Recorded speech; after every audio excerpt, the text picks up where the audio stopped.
청년은 떨리는 손으로 서랍 속 봉투를 꺼냈습니다. 유언장을 펼치는 순간 그곳엔 자신과 어머니의 이름이 적혀 있었습니다. 엄마, 이게 뭐예요?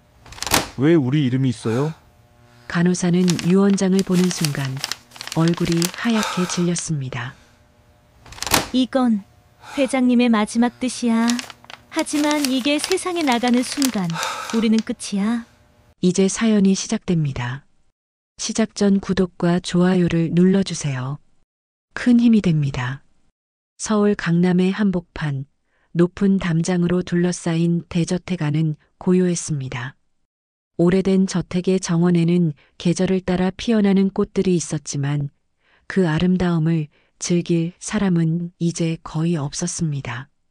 저택의 2층 침실, 넓은 방 한가운데 놓인 병상에는 75세의 재벌 회장이 누워 있었습니다.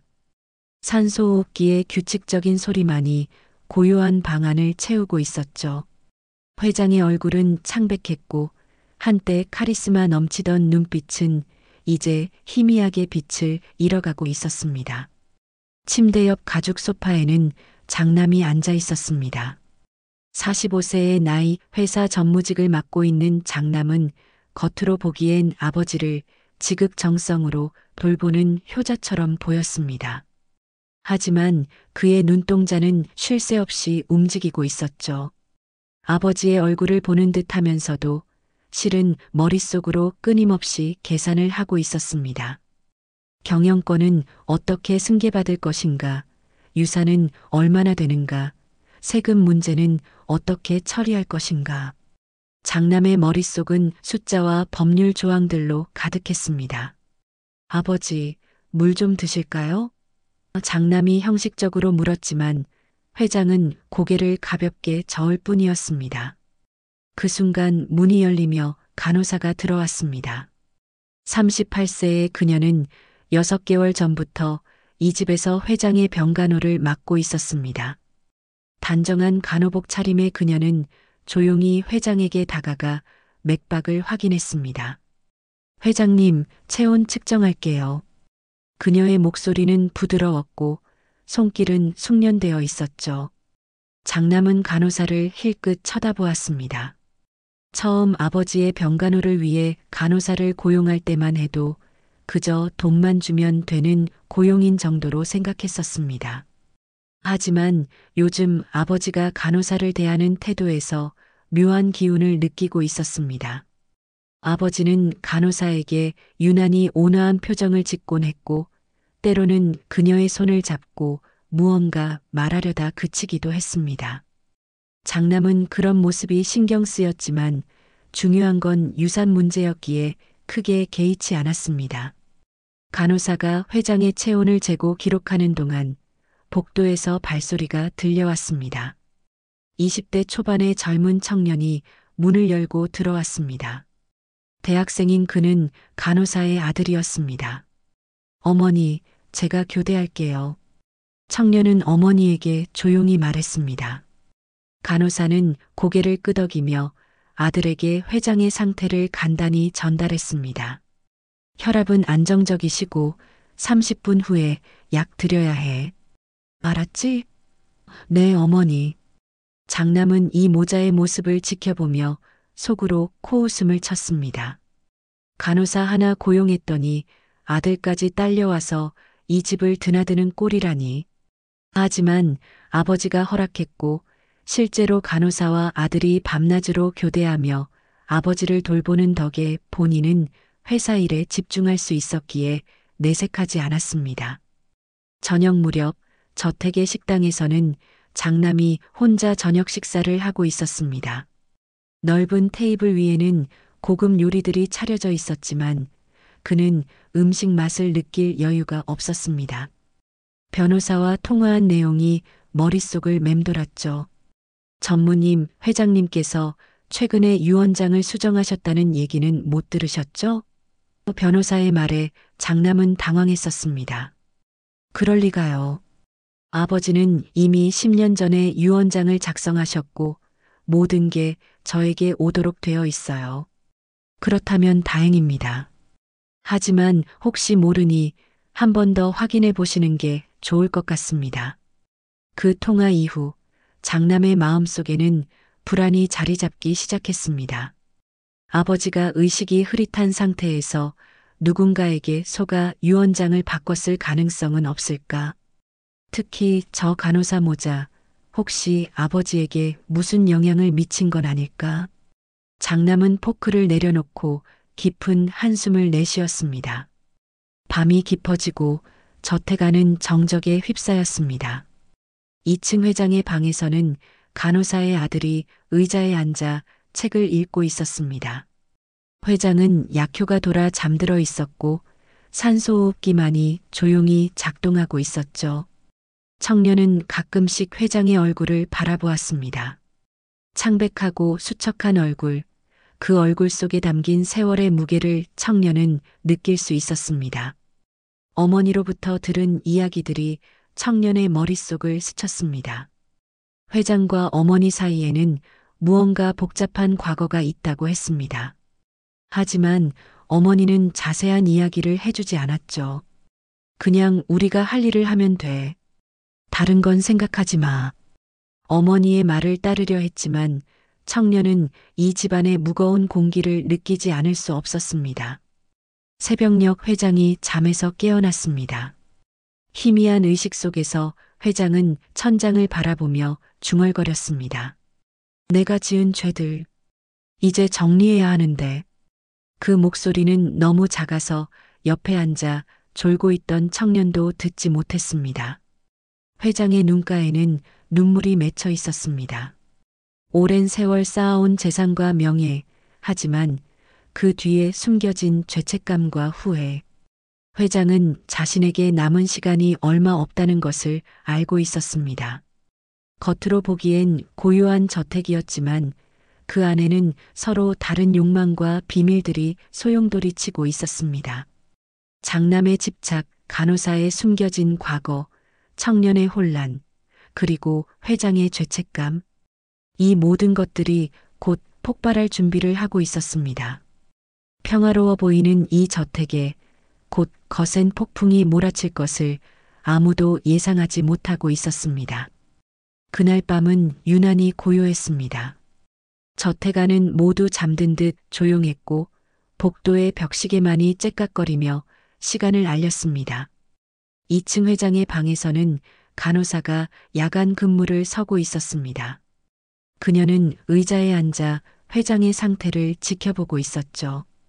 회장은 반쯤 잠든 상태였지만 가끔씩 몸을 뒤척이며 무언가 중얼거렸습니다.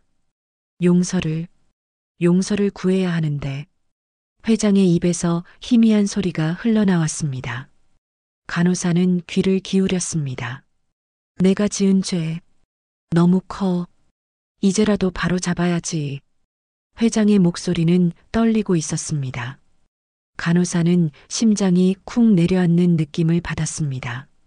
그 말 속에 담긴 의미를 그녀는 너무나 잘 알고 있었기 때문이죠. 간호사는 20년 전을 떠올렸습니다. 그때 그녀는 이제 막 간호사 자격증을 딴 젊은 여성이었습니다. 회장의 회사에서 운영하는 병원에서 일하게 되었고 어느 날 회장이 건강검진을 받으러 왔을 때 처음 만났습니다. 회장은 카리스마 넘치는 사업가였고 그녀는 평범한 간호사였죠. 하지만 그 후로 그들 사이에는 누구도 알아서는 안 될 일들이 벌어졌습니다. 그리고 그 결과로 아들이 태어났습니다. 회장님, 괜찮으세요? 간호사는 조용히 회장의 손을 잡았습니다. 회장은 천천히 눈을 떴고 간호사를 바라보았습니다. 그 눈빛에는 미안함과 후회가 가득했습니다. 당신이군요. 회장이 가느다란 목소리로 말했습니다. 제가 당신과 그 아이에게 못할 짓을 했어요. 평생 짐을 지우고 살게 만들었죠. 간호사는 고개를 저었습니다. 이제 그런 말씀하지 마세요. 다 지난 일입니다. 하지만 회장은 고개를 저었습니다. 아니요, 정리해야 합니다. 내가 마지막으로 할 수 있는 일이 당신들에게 마땅한 몫을 돌려주는 거예요. 간호사는 깜짝 놀랐습니다. 무슨 말씀이신지. 유언장 말입니다. 다시 썼어요. 당신과 그 아이에게도 몫을 주기로 했습니다. 회장의 말에 간호사는 손을 떨었습니다. 회장님, 그러시면 안 됩니다. 장남분께서 가만히 계실 리가 없어요. 회장은 쓸쓸하게 웃었습니다. 내 아들이지만 그 친구는 돈과 권력밖에 모릅니다. 진짜 중요한 게 뭔지 한 번도 생각해 본 적이 없죠. 하지만 당신의 아들은 달라요. 내 피를 받았지만 당신을 닮아 따뜻한 마음을 가졌습니다. 간호사는 눈물이 핑 돌았습니다. 20년 동안 숨겨왔던 진실, 그 무게가 다시 그녀를 짓눌렀습니다. 며칠이 흘렀습니다. 어느 새벽 간호사는 회장의 상태가 급격히 나빠진 것을 발견했습니다. 호흡이 불규칙해졌고 맥박도 약해지고 있었습니다. 회장님, 회장님. 간호사가 다급히 불렀지만 회장은 눈을 뜨지 못했습니다. 그녀는 급히 비상벨을 눌렀고 곧 의사와 장남이 달려왔습니다. 아버지. 장남이 침대 옆으로 달려갔습니다. 의사는 신속하게 회장의 상태를 확인했지만 고개를 저었습니다. 이미 돌아가셨습니다. 그 말에 방하는 순간 얼어붙었습니다. 장남은 아버지의 손을 잡았습니다. 손은 이미 차갑게 식어가고 있었죠. 아버지, 아버지. 장남의 목소리는 떨렸지만 그의 눈빛 어딘가에는 계산하는 빛이 스쳤습니다. 간호사는 방 한구석에 서서 눈물을 흘렸습니다. 복잡한 감정이 밀려왔습니다. 죄책감, 슬픔, 그리고 두려움. 회장이 마지막으로 남긴 말들이 이제 현실이 될 것입니다. 유언장은 어떻게 될 것인가? 장남은 어떻게 반응할 것인가? 그녀는 불안했습니다. 그날 오후 간호사의 아들이 저택에 도착했습니다. 어머니로부터 회장이 돌아가셨다는 소식을 듣고 급히 온 것이었죠. 어머니, 괜찮으세요? 청년은 눈이 빨갛게 부은 어머니를 안았습니다. 간호사는 아들의 품에서 한참을 울었습니다. 미안해. 엄마가 너를 이상한 곳에 끌어들인 것 같아서. 무슨 말씀이세요? 어머니는 잘못하신 게 없어요. 그날 저녁 청년은 회장의 방을 정리하라는 지시를 받았습니다. 장남이 장례 준비로 바쁜 사이 청년은 혼자 방을 정리하고 있었습니다. 침대 옆 서랍을 열었을 때 그는 무언가를 발견했습니다. 봉투 하나가 서랍 깊숙한 곳에 숨겨져 있었던 것입니다. 청년은 봉투를 꺼내 열어보았습니다. 봉투 안에는 유언장이 들어 있었습니다. 청년은 떨리는 손으로 그것을 펼쳤습니다. 그리고 그 내용을 읽는 순간 온몸이 굳어버렸습니다. 이게 뭐지? 유언장에는 회장의 전 재산 중 일부를 간호사와 그녀의 아들에게 상속한다는 내용이 적혀 있었습니다. 장남이 아닌 바로 자신과 어머니의 이름이 적혀 있었던 것입니다. 청년은 숨이 막혔습니다. 왜 우리한테? 그는 급히 계단을 내려가 어머니를 찾았습니다. 간호사는 부엌에서 차를 마시고 있었습니다. 어머니, 이게 뭐예요? 청년이 유언장을 내밀었습니다. 간호사는 그것을 보는 순간 얼굴이 하얗게 질렸습니다. 어디서 찾은 거니? 회장님 서랍에 있었어요. 어머니, 이게 대체 무슨 일이에요? 왜 우리 이름이 여기 적혀 있죠? 간호사는 한참 동안 아무 말도 하지 못했습니다. 그녀는 유언장을 다시 봉투에 넣으며 떨리는 목소리로 말했습니다. 이건 회장님의 마지막 뜻이야. 하지만 이게 세상에 나가는 순간 우리는 끝이야. 청년은 이해할 수 없다는 표정을 지었습니다. 무슨 뜻이에요? 간호사는 아들의 눈을 바라보며 조용히 말했습니다. 너와 나 그리고 회장님 사이에는 내가 모르는 진실이 있단다. 그날 밤 모자는 오랜 시간 대화를 나눴습니다. 간호사는 20년 전의 일을 아들에게 털어놓았고 청년은 충격에 빠졌습니다. 자신의 출생에 숨겨진 비밀, 그리고 이제 손에 쥐어진 유언장. 모든 것이 혼란스러웠습니다. 하지만 한 가지는 분명했습니다. 이 유언장이 세상에 공개되는 순간 거대한 폭풍이 몰아칠 것이라는 사실 말입니다. 장례식 날이 밝았습니다. 저택 앞마당에는 조문객들이 줄을 이었고 검은 상복을 입은 사람들이 저택을 가득 채웠습니다. 회장의 죽음은 재벌가의 큰 사건이었고 언론도 취재진을 보냈습니다. 장남은 상주로서 조문객들을 맞이하며 슬픔을 표현했지만 그의 머릿속은 다른 생각으로 가득했습니다. 전무님, 유언장 공개는 언제 하시겠습니까? 변호사가 조용히 다가와 물었습니다. 장남은 주변을 살피며 낮은 목소리로 대답했습니다. 장례식 끝나고 바로 진행합시다. 더 이상 지체할 이유가 없어요. 변호사는 고개를 끄덕였습니다. 알겠습니다. 10년 전에 작성하신 유언장대로라면 모든 게 전무님께 상속됩니다. 장남은 안도의 한숨을 내쉬었습니다. 한편 저택 뒤편의 작은 방에서는 간호사와 아들이 마주 앉아 있었습니다. 청년의 손에는 여전히 그 유언장이 들려 있었습니다. 어머니, 우리 이걸 어떻게 해야 하죠? 청년의 목소리는 불안으로 떨렸습니다. 간호사는 창밖을 바라보며 깊은 한숨을 내쉬었습니다. 회장님께서 남기신 마지막 뜻이야. 하지만 이걸 세상에 내놓는 순간 우린 모든 걸 잃을 수도 있어. 하지만 어머니, 이건 회장님의 진심 아니에요? 우리가 숨길 이유가 있나요? 청년이 물었습니다. 간호사는 고개를 저었습니다. 세상은 그렇게 단순하지 않아. 장남부는 이 유언장을 절대 인정하지 않을 거야.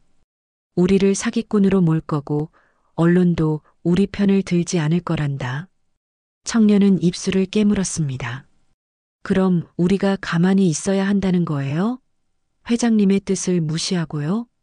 간호사는 한참을 침묵했습니다. 그녀의 마음속에서는 두 가지 감정이 싸우고 있었습니다. 회장의 마지막 뜻을 존중해야 한다는 의무감과 아들을 위험에 빠뜨리고 싶지 않다는 모성애. 하지만 결국 그녀는 결심했습니다. 아들아, 우리가 이 유언장을 제출하자. 회장님께서 우리를 생각해 주신 마음을 저버릴 순 없어. 청년은 고개를 끄덕였습니다. 알겠어요, 어머니. 제가 변호사님께 전달하겠습니다. 장례식이 끝나고 저택의 서재에서는 유언장 공개 자리가 마련되었습니다. 장남과 친척들, 그리고 회사 임원들이 모여 있었습니다. 변호사는 서류 가방에서 유언장을 꺼내려는 순간 문이 열렸습니다. 청년이 들어온 것입니다. 잠깐만요. 청년의 목소리에 모두가 고개를 돌렸습니다. 당신은 누구요? 장남이 차갑게 물었습니다. 청년은 떨리는 손으로 봉투를 꺼냈습니다. 저는 회장님을 모셨던 간호사의 아들입니다.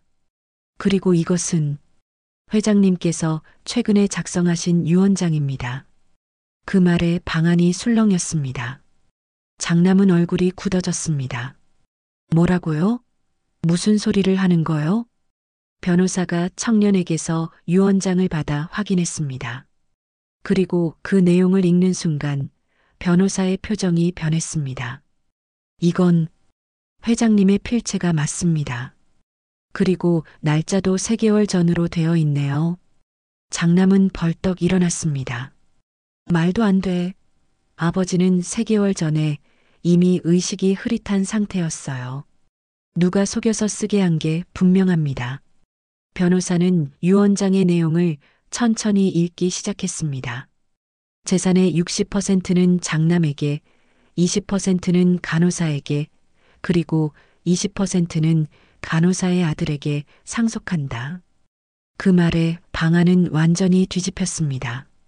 친척들은 수군거렸고 임원들은 놀란 표정을 지었습니다. 장남은 얼굴이 새빨개졌습니다. 이건 조작이야. 절대 인정 못해. 장남은 청년에게로 다가갔습니다. 당신들이 아버지를 속인 거지? 돈을 노리고 접근한 거 아니오? 청년은 뒤로 물러서며 고개를 저었습니다. 아닙니다. 저희는 그저 회장님을 돌봤을 뿐입니다. 이 유언장은 회장님께서 직접 작성하신 겁니다. 장남은 코웃음을 쳤습니다. 말이 되는 소리를 해요. 당신들은 우리 가문에 피 한 방울도 섞이지 않은 남들이야. 그런 사람들에게 왜 유산을 주겠어? 그때 간호사가 방으로 들어왔습니다. 그녀는 떨리는 다리로 장남 앞에 섰습니다. 전무님, 회장님께서는 정신이 온전하실 때 이 유언장을 작성하셨습니다. 저도 그 자리에 있었습니다. 장남은 비웃었습니다. 당신 말을 누가 믿겠어요? 당신은 고용인일 뿐이야. 아버지를 이용해 돈을 뜯어내려는 사기꾼이지. 변호사가 끼어들었습니다. 전무님, 일단 진정하시죠. 이 유언장이 진짜인지 가짜인지는 법적 검증을 거쳐야 합니다. 필적 감정도 필요하고 작성 당시 회장님의 정신 상태에 대한 의료 기록도 확인해야 합니다. 장남은 변호사를 노려보았습니다. 당연히 법적으로 다퉈야죠. 이 사기극을 그냥 넘어갈 순 없어요. 청년은 어머니 곁으로 다가갔습니다. 간호사의 얼굴은 창백했고 손은 차갑게 식어 있었습니다. 어머니, 우리 잘한 건가요? 청년이 속삭였습니다.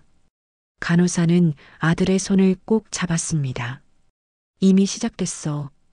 이제 끝까지 가야 해. 하지만 그녀의 목소리에는 확신이 없었습니다. 장남은 회의실을 나가며 변호사에게 지시했습니다. 당장 법무팀을 소집하고 저 유언장의 문제점을 찾아내세요. 그리고 저 모자에 대해서도 철저히 조사하란 말이야. 분명 뭔가 꼬리가 잡힐 겁니다. 변호사는 고개를 끄덕이며 따라 나갔습니다.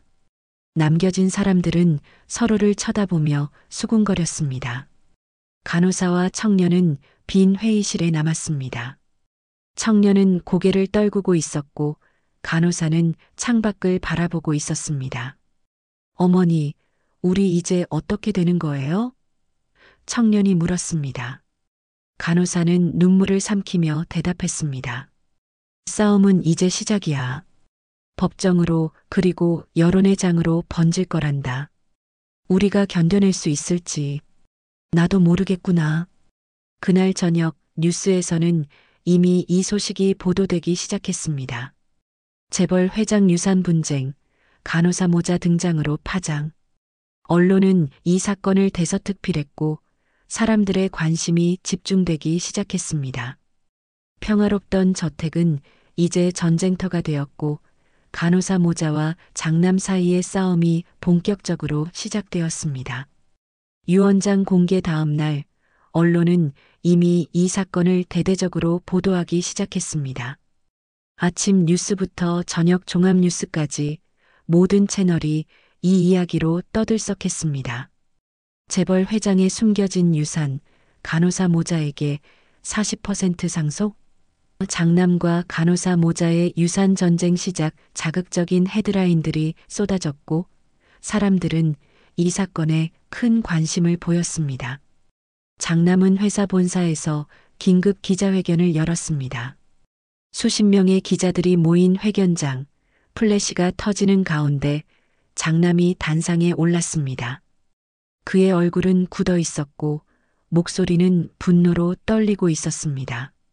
여러분, 저는 오늘 이 자리에서 분명히 밝히고자 합니다. 어제 공개된 유언장은 명백한 조작입니다. 기자들이 일제히 카메라를 들이댔습니다. 장남은 준비한 원고를 읽기 시작했습니다. 저희 아버지는 3개월 전 이미 심각한 건강 악화로 제대로 된 판단을 하실 수 없는 상태였습니다. 그런 상황을 악용해 누군가 아버지를 속여 유언장을 작성하게 한 것입니다. 그는 잠시 멈췄다가 목소리를 높였습니다. 이것은 우리 가문을 노린 치밀한 함정입니다. 저는 법적으로 철저히 대응할 것이며 진실을 반드시 밝혀낼 것입니다. 기자들은 질문을 쏟아냈습니다. 전무님, 간호사와 회장 사이에 특별한 관계가 있었다는 소문이 있는데 사실입니까? 유언장의 진위 여부는 어떻게 증명하실 건가요? 장남은 손을 들어 제지했습니다. 근거 없는 소문에 대해서는 답변하지 않겠습니다. 다만 분명한 것은 저 사람들은 우리 가문과 아무 관계도 없는 남들이라는 것입니다. 같은 시각 작은 원룸에서 간호사와 청년은 텔레비전으로 기자회견을 지켜보고 있었습니다. 장남의 말 한마디 한마디가 그들의 가슴을 찔렀습니다. 조작, 함정, 사기꾼. 청년은 주먹을 불끈 쥐었습니다. 어머니, 저 사람은 왜 저렇게까지 말하는 거예요? 우리가 뭘 잘못했다고. 간호사는 눈물을 흘리며 고개를 저었습니다. 예상했던 일이야. 저 사람에게 우리는 유산을 노리는 적일 뿐이란다. 청년은 텔레비전을 끄고 어머니를 바라보았습니다. 어머니, 우리도 기자회견을 해야 하는 거 아니에요? 가만히 있으면 우리가 정말 사기꾼이 되는 거잖아요. 간호사는 한참을 생각하다 천천히 고개를 끄덕였습니다. 그래야겠구나. 우리도 할 말을 해야지. 며칠 후 간호사는 작은 법률사무소에서 조촐한 기자회견을 열었습니다. 장남의 화려한 회견과는 달리 초라한 공간에 몇 명의 기자만이 참석했습니다. 하지만 간호사는 떨리는 목소리로 진심을 담아 말했습니다. 저는 6개월 동안 회장님을 정성껏 돌봤습니다. 그분은 마지막 순간까지 정신이 또렷하셨고 당신의 의지로 유언장을 작성하셨습니다. 간호사는 눈물을 닦으며 계속 말을 이었습니다. 회장님은 과거에 당신이 저지른 실수를 후회하셨고 마지막으로라도 바로잡고 싶어 하셨습니다. 그분이 남긴 뜻을 존중해 주시길 간곡히 부탁드립니다. 기자들은 질문을 던졌습니다. 간호사님, 회장과 어떤 관계가 있었습니까? 간호사는 입술을 깨물며 대답했습니다. 그것은 개인적인 일이라 말씀드리기 어렵습니다. 그날 저녁 두 기자회견 내용이 모두 방송되었습니다. 사람들은 둘로 나뉘어 의견을 쏟아냈습니다. 간호사가 불쌍하다. 회장의 뜻을 존중해야지. 말도 안 돼. 어떻게 남의 유산을 저렇게 가져가? 인터넷 댓글은 악플로 도배되었고 간호사 모자에 대한 비난이 쏟아졌습니다. 청년은 스마트폰으로 댓글들을 읽으며 괴로워했습니다. 사기꾼 모자, 돈에 눈이 먼 파렴치한 재벌 노인 등쳐먹은 악당들, 온갖 악의적인 말들이 그들을 향했습니다. 청년은 스마트폰을 내던지며 소리쳤습니다. 왜 이래요? 우린 잘못한 게 없는데 왜 우릴 이렇게 몰아가는 거예요? 간호사는 아들을 끌어안았습니다. 사람들은 진실을 모르니까 그래. 우리가 견뎌내야 해. 하지만 청년은 점점 흔들리기 시작했습니다. 어머니, 혹시 우리가 잘못 생각한 건 아닐까요? 이 유언장이 정말 회장님의 진짜 의도였을까요? 어쩌면 우리가 착각한 건지도 몰라요. 간호사는 깜짝 놀랐습니다. 무슨 소리니? 내가 직접 찾은 유언장이잖아. 청년은 고개를 저었습니다. 하지만 장남분 말대로 회장님이 정신이 흐릿할 때 쓰신 거라면요? 그럼 우리가 진짜 사기꾼이 되는 거잖아요. 간호사는 아들의 어깨를 잡았습니다. 아니야, 회장님은 분명 정신이 또렷하실 때 작성하셨어. 내가 곁에서 지켜봤단다. 하지만 청년의 마음속 의심은 쉽게 사라지지 않았습니다. 밤마다 그는 악몽에 시달렸습니다. 법정에서 사기꾼으로 판결받고 사람들의 손가락질을 받는 꿈. 청년은 잠에서 깨어나 식은땀을 흘렸습니다. 어머니, 저 무서워요. 우리 이제 어떡하죠? 다음 날 장남의 변호사팀은 새로운 증거를 제출한다고 발표했습니다. 회장님의 담당 의사 소견서를 확보했습니다. 3개월 전 회장님은 중증 치매 진단을 받으셨고 법적 판단 능력이 없는 상태였습니다. 이 발표의 여론은 다시 한번 들끓었습니다. 역시 조작이었어. 간호사들 감옥 가야 해. 비난의 화살은 더욱 거세게 간호사 모자를 향했습니다. 청년은 뉴스를 보며 무너졌습니다. 어머니, 다 끝났어요. 의사 소견서까지 나왔는데 우리가 뭘 할 수 있겠어요? 간호사도 절망스러웠습니다. 하지만 그녀는 아들 앞에서 무너질 수 없었습니다. 아직 끝난 게 아니야. 우리에게도 분명 증거가 있을 거야. 회장님은 분명 진심이셨어. 하지만 밤이 깊어갈수록 간호사도 흔들리기 시작했습니다. 정말 회장이 온전한 정신으로 유언장을 쓴 것이 맞을까? 혹시 자신이 회장의 상태를 잘못 판단한 건 아닐까? 만약 그렇다면 자신이 아들을 이 지옥으로 끌고 온 것입니다. 간호사는 혼자 눈물을 흘렸습니다. 미안해. 정말 미안해. 세상은 이제 완전히 그들을 등졌습니다.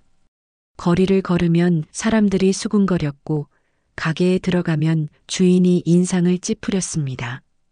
청년은 대학에도 나갈 수 없었습니다. 친구들의 시선이 두려웠기 때문입니다. 모자는 원룸에 틀어박혀 숨죽이며 지냈습니다.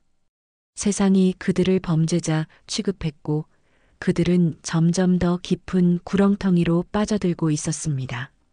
법정 심리날이 다가왔습니다. 간호사와 청년은 낡은 정장을 입고 법원 앞에 섰습니다. 입구부터 기자들이 진을 치고 있었고 카메라 플래시가 쉴 새 없이 터졌습니다. 간호사님, 유언장 조작 혐의에 대해 어떻게 생각하십니까? 아들분은 회장과 무슨 관계입니까? 질문들이 사방에서 쏟아졌지만 모자는 고개를 숙인 채 법정 안으로 들어갔습니다. 법정은 이미 사람들로 가득 차 있었습니다. 방청객들의 수군거림 속에서 장남이 변호사 팀과 함께 자리에 앉았습니다. 그는 여유로운 표정으로 간호사 모자를 바라보았습니다. 마치 이미 승리를 확신한 듯한 모습이었죠. 판사가 입장하고 재판이 시작되었습니다. 지금부터 유언장 효력 정지 가처분 신문을 시작하겠습니다.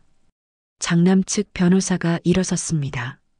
재판장님, 저희는 문제의 유언장이 무효임을 명백히 밝히고자 합니다.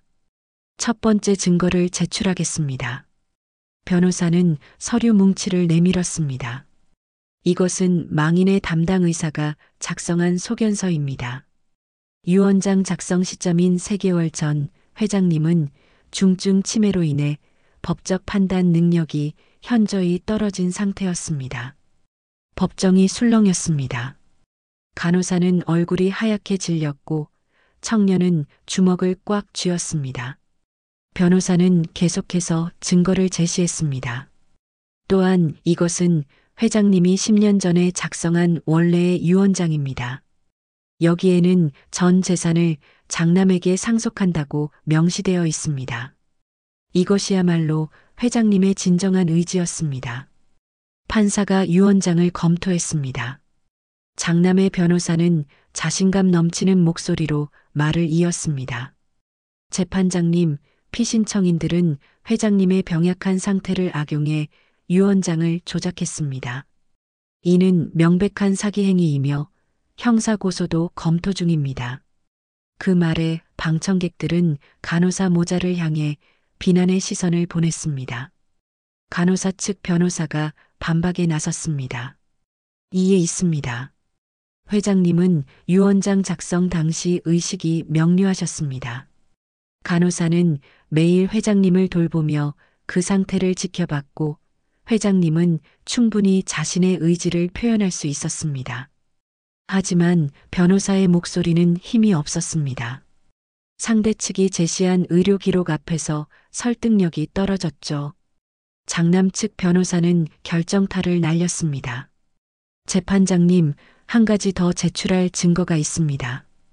그는 또 다른 서류를 꺼냈습니다. 이것은 회장님께서 돌아가시기 일주일 전에 작성한 또 다른 유언장입니다.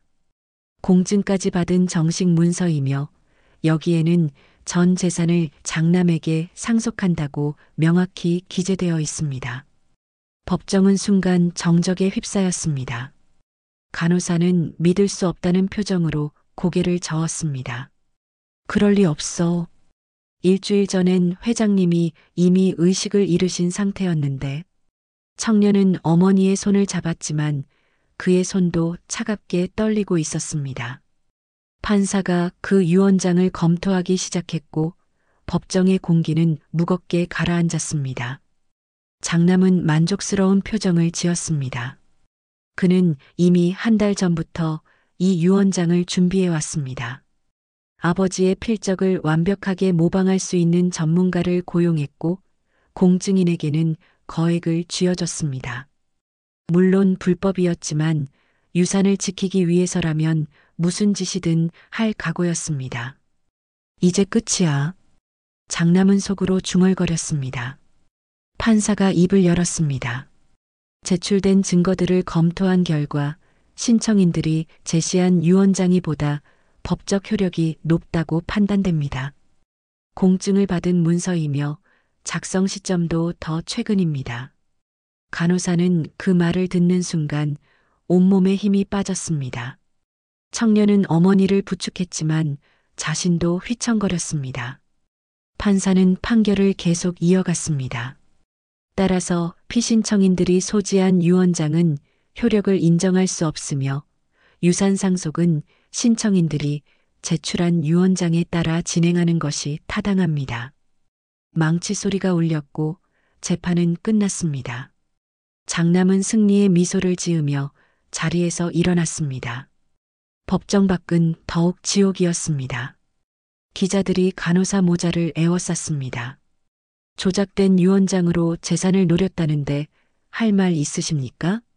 사기죄로 고소당할 것 같은데 어떻게 하시겠습니까? 플래시가 터지고 마이크가 얼굴 앞으로 밀려들었습니다. 청년은 어머니를 감싸 안고 간신히 그 자리를 빠져나왔습니다. 원룸으로 돌아온 모자는 바닥에 주저앉았습니다. 청년은 고개를 감싸 쥐고 울부짖었습니다. 엄마, 우리 다 끝났어요. 이제 정말 끝이에요. 세상이 다 우릴 욕하고 있어요. 간호사는 아들을 바라보며 눈물을 흘렸습니다. 미안해. 내가 내 아들이라는 이유만으로 이런 고통을 겪게 해서 정말 미안하구나. 다음 날 언론은 이 소식을 대서특필했습니다. 간호사 모자, 유언장 조작 시도 실패, 가짜 유언장으로 재벌 유산 노린 파렴치범 모든 뉴스가 그들을 범죄자로 몰아갔습니다. 인터넷은 악플로 도배되었고 사람들은 그들에게 온갖 욕설을 퍼부었습니다. 감옥에 보내야 한다. 저런 인간들은 사회에서 추방해야 한다. 비난의 목소리가 끝없이 이어졌습니다. 청년은 스마트폰을 집어던졌습니다. 왜요? 왜 우리한테만 이러는 거예요? 간호사는 바닥에 무릎을 꿇고 울었습니다. 내가 널 이 지옥으로 끌어들였구나. 차라리 그때 유언장을 숨겼어야 했는데 모든 것이 무너졌습니다. 희망도 명예도 미래도 모두 산산조각 났습니다. 며칠 동안 모자는 집 밖으로 나가지 못했습니다. 밖에 나가면 손가락질을 받고 욕을 들어야 했기 때문입니다. 식료품도 다 떨어졌지만 마트에 갈 용기가 나지 않았습니다. 청년은 방 안에만 틀어박혀 커튼을 치고 지냈습니다. 밝은 햇빛조차 그에게는 고통이었습니다. 어느 날 밤 청년은 어머니에게 말했습니다. 엄마, 우리 이제 어디론가 떠나요. 여기 있으면 죽을 것 같아요. 간호사는 고개를 끄덕였습니다. 그래. 어디든 가자. 아무도 우릴 모르는 곳으로. 하지만 두 사람 모두 알고 있었습니다. 도망쳐도 소용없다는 것을. 이 세상 어디를 가도 그들은 이미 사기꾼으로 낙인 찍혔다는 것을. 간호사는 창밖을 바라보며 회장을 떠올렸습니다. 회장님, 정말 저희를 생각하셨던 건가요? 아니면 제가 착각한 건가요? 의심이 밀려왔습니다. 어쩌면 모든 게 자신의 착각이었을지도 모른다는 생각. 그렇다면 자신이 아들을 파멸로 이끈 것입니다. 간호사는 죄책감에 몸서리쳤습니다. 그날 밤 모자는 서로를 끌어안고 울었습니다. 세상이 그들을 버렸고 그들에게 남은 것은 서로뿐이었습니다. 하지만 그마저도 이 고통 속에서 언제까지 버틸 수 있을지 알 수 없었습니다. 모든 것이 무너진 순간 그들은 깊은 절망의 구렁텅이로 빠져들고 있었습니다. 절망 속에서 며칠이 흘렀습니다. 간호사와 청년은 원룸에 틀어박혀 세상과 단절된 채 살아가고 있었습니다. 먹지도 자지도 못한 채 그저 하루하루를 견디고 있을 뿐이었죠. 청년은 무기력하게 천장만 바라보고 누워 있었고 간호사는 창가에 앉아 멍하니 밖을 바라보고 있었습니다. 그날 오후 청년은 정리되지 않은 짐더미 속에서 오래된 가방을 발견했습니다. 회장의 저택에서 가져온 물건들이 담긴 가방이었습니다. 이것들도 이제 다 버려야 하나? 청년은 무심코 가방을 열었습니다. 간호 기록지, 약봉지, 그리고 낡은 카세트 플레이어가 들어 있었습니다. 이게 뭐지? 청년은 카세트 플레이어를 꺼냈습니다. 먼지가 수북이 쌓인 오래된 기계였습니다. 안에는 테이프 하나가 들어 있었고 라벨에는 흐릿한 글씨로 날짜가 적혀 있었습니다. 4개월 전 회장이 아직 의식이 또렷했던 시기의 날짜였죠. 어머니, 이것 좀 보세요. 청년이 어머니를 불렀습니다. 간호사는 카세트 플레이어를 받아들고 눈을 크게 떴습니다. 이건 회장님께서 병실에 두셨던 거구나. 혼자 생각을 정리하실 때 녹음하시곤 했어. 청년은 재생 버튼을 눌렀습니다. 잠시 잡음이 흐르더니 회장의 목소리가 흘러나왔습니다. 떨리지만 또렷한 목소리였습니다. 오늘은 2025년 5월 15일입니다. 나 회장 본인이 이 녹음을 남깁니다. 회장의 목소리에 모자는 숨을 죽였습니다. 제 정신이 온전할 때 마지막으로 진실을 기록하고자 합니다. 저는 평생 많은 것을 이루었지만 그 과정에서 용서받지 못할 죄를 지었습니다. 회장의 목소리는 무겁게 가라앉았습니다. 20년 전 저는 한 여성을 만났습니다. 저희 병원에서 일하던 젊은 간호사였죠. 그녀는 순수하고 착했습니다. 하지만 저는 제 권력을 이용해 그녀에게 상처를 주었습니다. 간호사는 눈물을 흘렸습니다. 테이프 속에서 회장의 고백이 이어졌습니다. 그녀는 제 아이를 임신했고 저는 두려워 그녀를 외면했습니다. 돈으로 해결하려 했죠. 하지만 그녀는 아이를 지켰습니다. 청년은 주먹을 쥐었습니다. 자신의 출생에 대한 진실이 낱낱이 드러나고 있었습니다. 회장의 목소리는 계속되었습니다. 그 아이가 자라는 동안 저는 멀리서만 지켜봤습니다. 재정적 지원은 했지만 아버지로서의 책임은 회피했습니다. 비겁했죠. 제 명예와 가문이 두려워서였습니다. 회장의 숨소리가 거칠어졌습니다. 하지만 이제 제 시간이 얼마 남지 않았습니다. 제가 죽기 전에 해야 할 일이 있습니다. 바로 그녀와 제 아들에게 마땅한 몫을 돌려주는 것입니다. 장남은 이미 충분히 받았습니다. 회사도 재산도 다 물려받을 것입니다. 하지만 그 아이는 제 피를 받았으면서도 아무것도 받지 못했습니다. 테이프에서 회장이 기침을 하는 소리가 들렸습니다. 그래서 저는 유언장을 다시 작성했습니다. 제 재산의 일부를 그녀와 아들에게 남기기로 했습니다. 이것이 제가 할 수 있는 최소한의 보상입니다. 누가 뭐라 해도 이것이 제 진심입니다. 회장의 목소리는 떨리고 있었습니다. 만약 누군가 이 유언장에 이의를 제기한다면 부디 이 녹음을 들어주십시오. 저는 지금 정신이 온전합니다. 제 담당 의사도 알고 있습니다. 제가 치매를 앓고 있다는 진단은 거짓입니다. 장남이 경영권 승계를 위해 조작한 것입니다. 저는 이 모든 것을 알고 있습니다. 그 말에 청년과 간호사는 깜짝 놀랐습니다. 회장의 목소리가 이어졌습니다. 제 아들은 권력에 눈이 멀었습니다. 제가 죽기도 전에 이미 유산을 계산하고 있었죠. 하지만 저는 더 이상 그런 모습을 보고 싶지 않습니다. 그래서 제 진짜 의지를 이 테이프에 남깁니다. 부디 제 마지막 뜻을 존중해 주십시오. 회장의 목소리는 간절했습니다. 테이프가 끝났습니다. 방 안은 정적에 휩싸였습니다. 간호사는 카세트 플레이어를 꼭 껴안고 오열했습니다. 회장님, 결국 우리를 인정해 주신 거군요. 진심으로 우리를 생각해 주셨던 거예요. 20년 동안 가슴에 품었던 한이 터져 나왔습니다. 그녀가 혼자 아이를 키우며 겪었던 고통, 세상의 냉대, 모든 것이 주마등처럼 스쳐 지나갔습니다. 청년은 떨리는 손으로 카세트 플레이어를 받아들었습니다.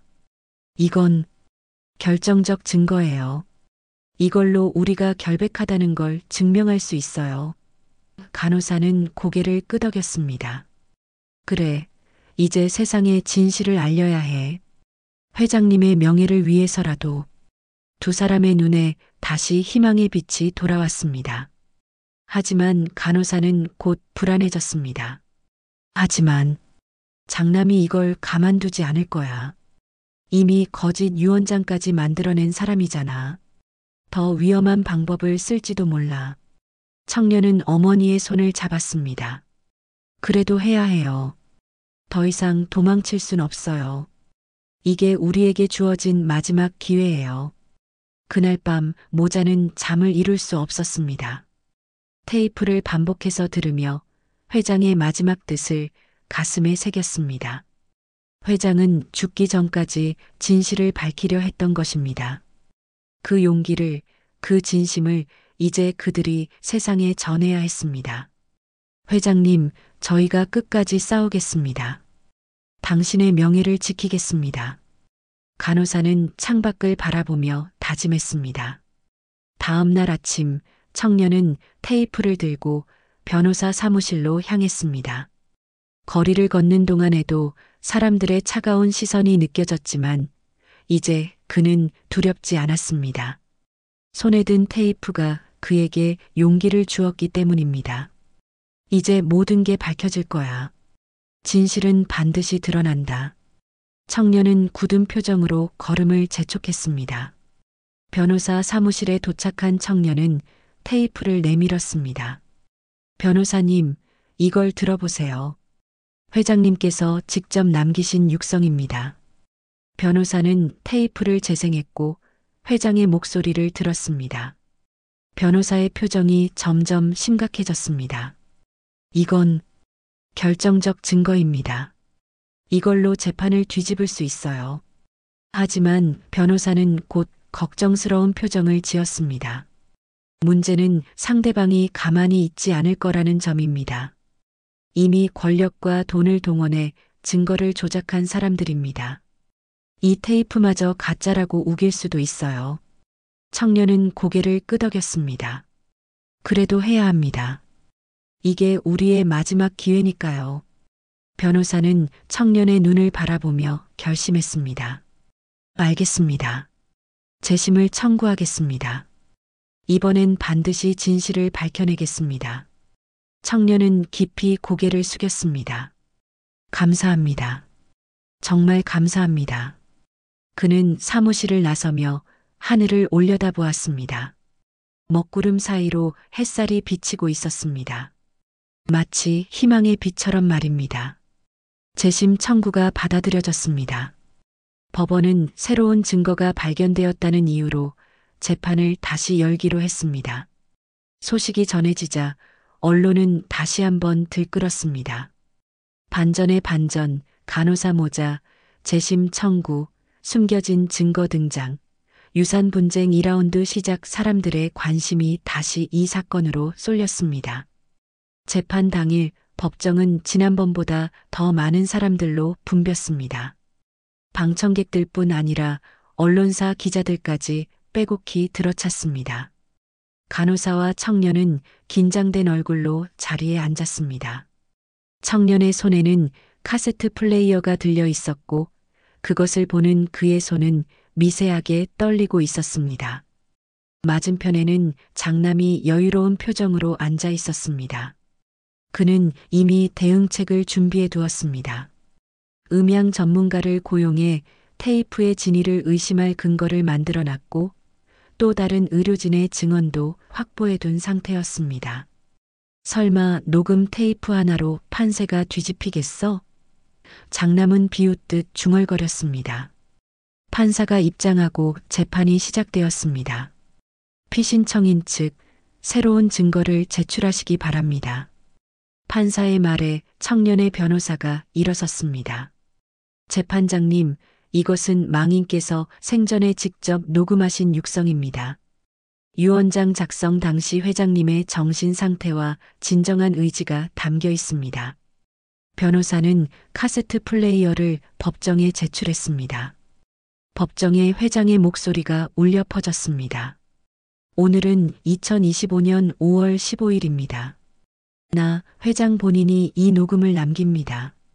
방청객들은 숨을 죽이고 그 목소리에 귀를 기울였습니다. 회장의 고백이 이어졌습니다.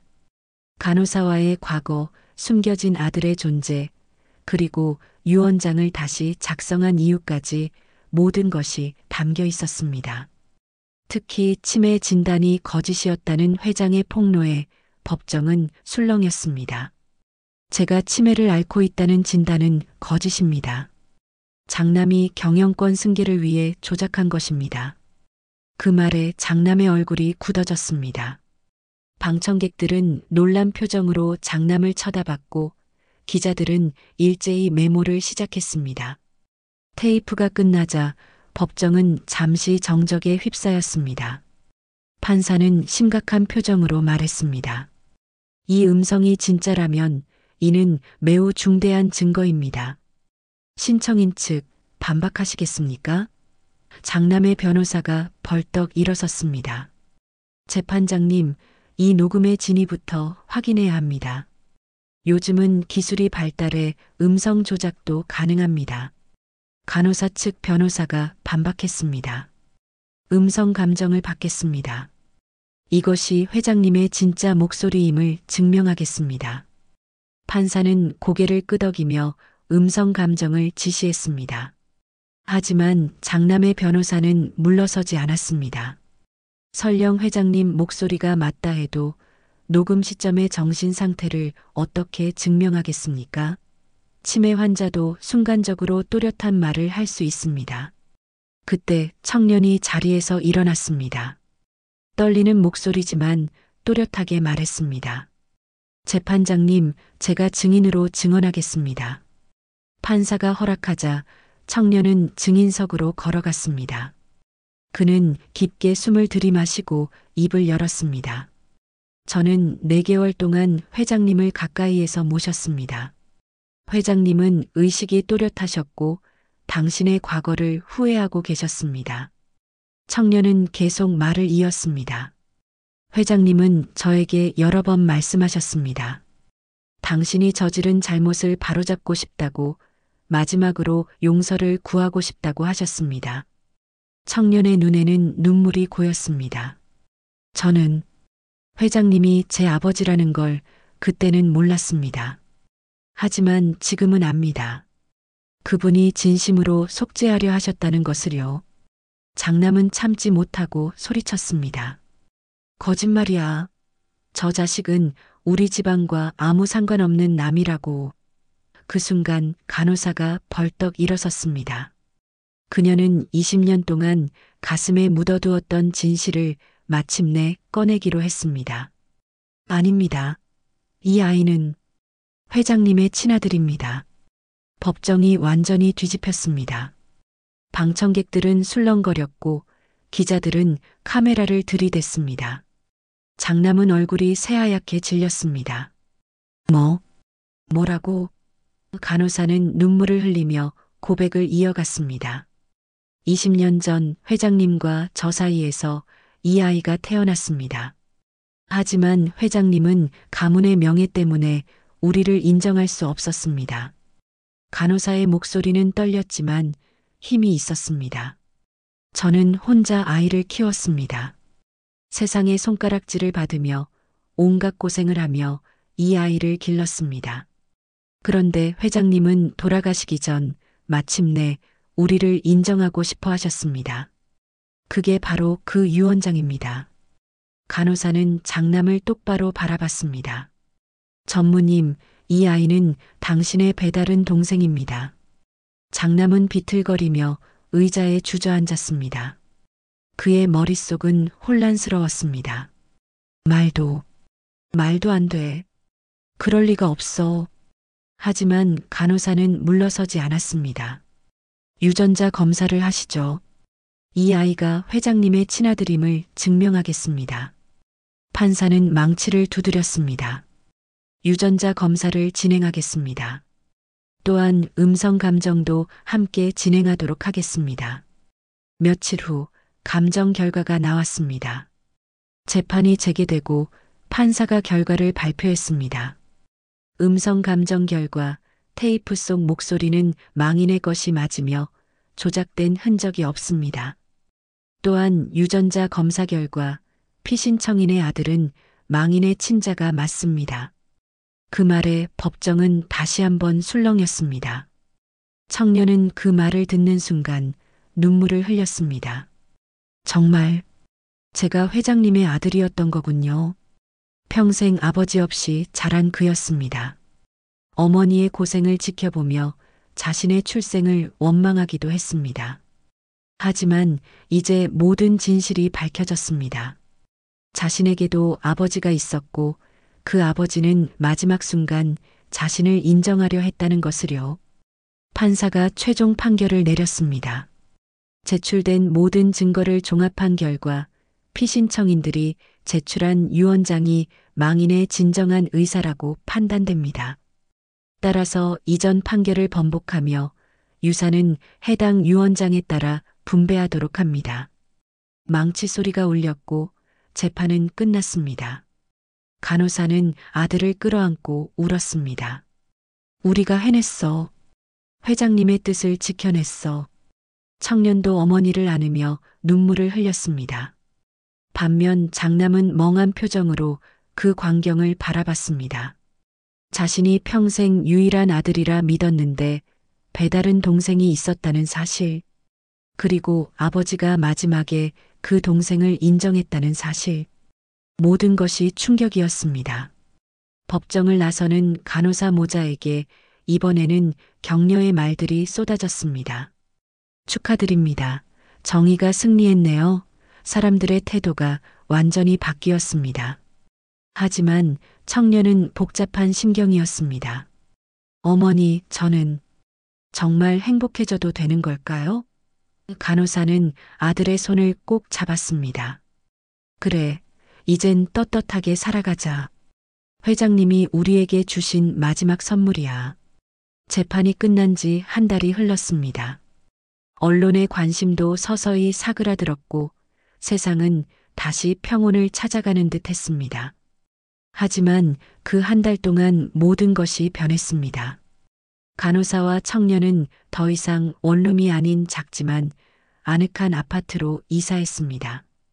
유산의 일부가 정식으로 그들에게 넘어왔고 이제 경제적 걱정 없이 살아갈 수 있게 되었습니다.